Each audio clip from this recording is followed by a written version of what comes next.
در سال گذشته به تعداد 78 د کندوز ولایت د اقتصاد ریاست مسنون وایي چې په دغه ولایت کې د تیر قمري کال پر مهال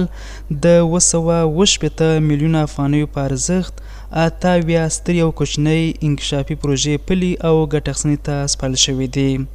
د کندوز د اقتصاد رئیس مولوي عبدالباسط لطیفي رسنیو ته وویل پر یادو بنسټیزو پروژو ټولټال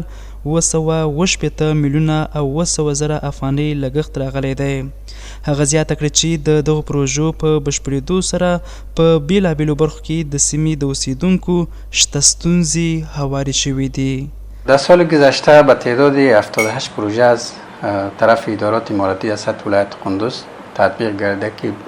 ارزش مجموعی از اونا بالاتر از 767 میلیون افغانی می باشه و در سال گذشته در مجموع از پروژه دولتی یا غیر دولتی 291 پروژه خرد و بزرگ دولت قندوز تطبیق شده الحمدلله که شامل پروژه بخش ساختمانی بوده، اجناس تعلیم تربیه بوده، خدمات صحی، زراعتی، ارتقای ظرفیت، سعادت‌های نقدی و غیره پروژه شامل بوده.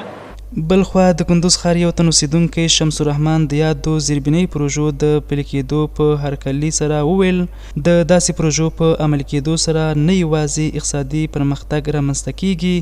بلکې ګڼو بیکارو کسانو ته هم د کار زمینه برابریږي. تطبیق پروژه های زیربنایی برای اقتصاد محل خیلی مفید می باشد و می تواند که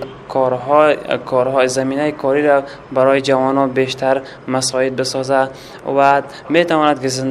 زندگی روزمره ما را در حال تغییر ایجاد نماید. د کندوز د اقتصاد ریاست د مسؤل په خبره په دغه ولایت کې د انکشافي کارونو لړۍ لا هم روانه ده